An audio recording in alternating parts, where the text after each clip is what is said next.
was my mother and father's only child, and we were not very well off.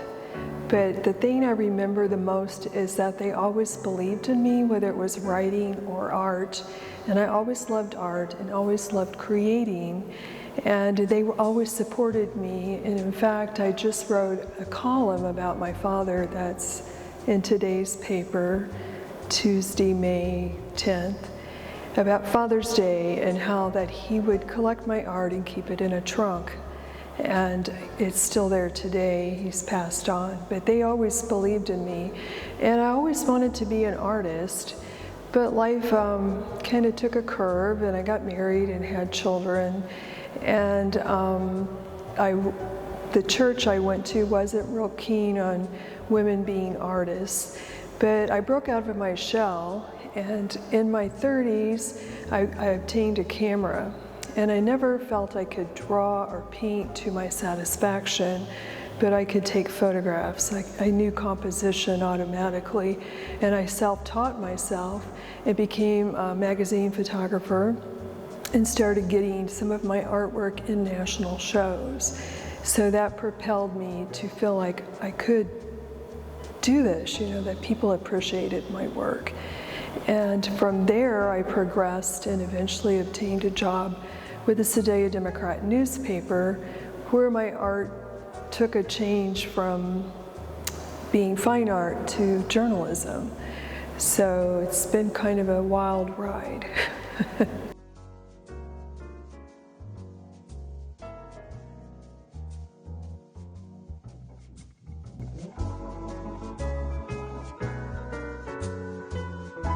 Well, it was a very restrictive church that I grew up in, and they didn't really believe in women having college educations or pursuing the arts. We were more or less taught we were supposed to get married, have children, and work for God.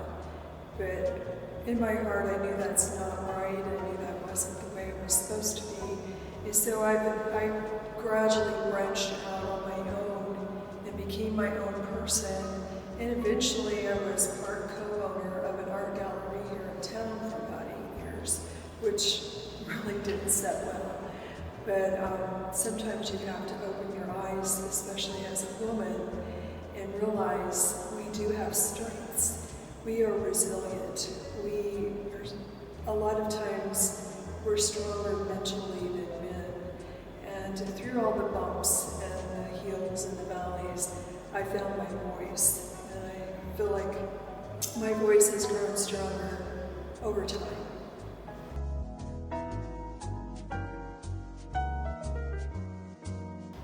My greatest challenge, I guess, would be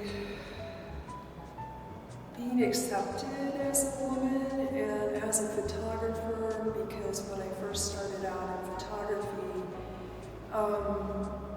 it was more of a man's world, and I wanted to go into, when I first started, I went into nature photography, and I remember particularly one time going to Nebraska to shoot some wildlife, waterbirds there, blind, and there was all these men with these great big lenses, and they kind of, you could tell they looked down on me because I didn't have a lens as big as they did for their camera.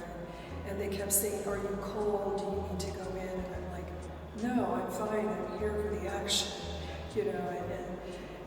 And so my biggest challenge would have been to be accepted as a woman photographer when I started back in the early 90s.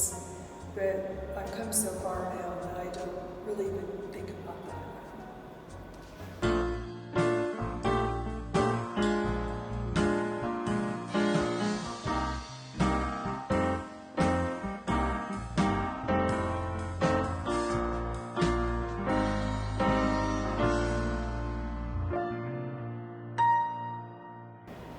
Well, let me think about that. I appreciate my womanhood, and I look at myself as someone who is a survivor. And although when I first started, I wasn't sure where the journey would take me, I feel like the journey has been good. And I feel like when I'm behind the camera, I am doesn't matter if I am a woman, I am brave behind that camera, and I can go out and I can photograph and I can create art, and I'm not afraid or I'm not intimidated. Somehow, I don't know if it's that way with women who paint or draw, but when I have a camera in my hand and I'm out among people, I'm brave.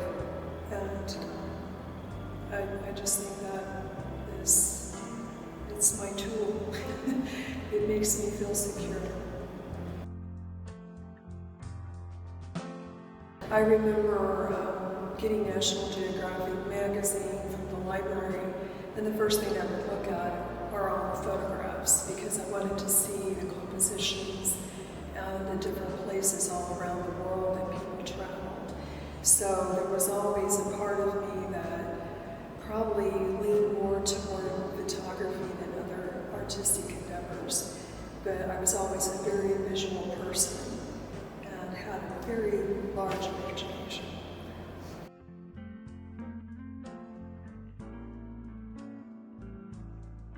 I remember one of my earliest memories is walking with my mom across the street near Ohio Avenue here in Sedona, and I was pretending to have a pet monkey that I was holding, and a lady walked into my pet monkey, and I got upset and started crying, and the woman was like, "Oh no, what's wrong?" And my mom was like, "Well, she's pretending to have a pet monkey, and you bumped into it." So the lady was so kind, she kneeled down, picked up the imaginary monkey, wiped it off, gave it to me, and she said, "Don't ever discourage your creativity, because someday she'll grow up to be an artist or a writer." So,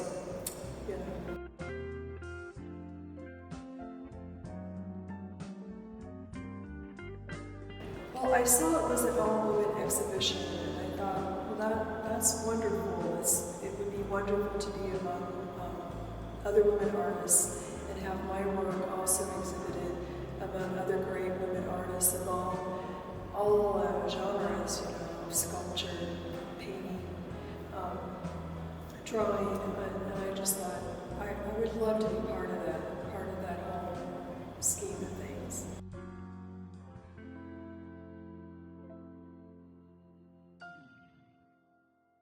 I chose the pieces that are in the exhibit because they actually represent 3 different nationalities of women. One is an Asian woman who was on a pier in Southern California, and her glasses are broken in half, and she only has one eyepiece, and she's eating a melon. But she looks like a lady that's probably a grandmother, but she looks very resilient, very, like the show says, persistent no matter what's happened. Even if she don't have her glasses complete, she's still going on with her day. The other one is of a woman in Mexico and her little girl, and the woman's carrying a heavy load on her shoulders. And it looked to me like that's probably what she does every day. And she's persistent, she's resilient. And the other one is of an older woman who's hanging laundry out of a window in Italy. And I'm thinking, this is her way of life, and no matter what has come her way, she's still resilient, she's still persistent, she's lived her life, and nothing, things do get us down, but these women, to me, represented all women. We are resilient.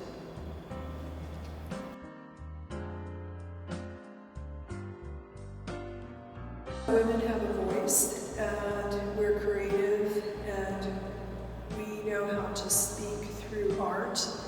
We know how to represent our sorrows, our triumphs, our resilience, that we are stronger than people believe we are, and we are important.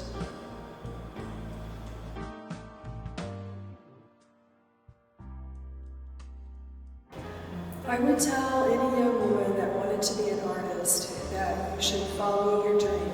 If that's really what you want to do, then you need to find a way to be persistent and to follow your dream.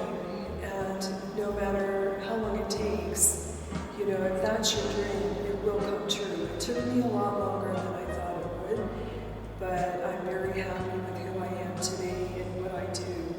I'm very comfortable in the shoes I wear and the hats I put on. And if that's what you want to do, then do it. Amazing.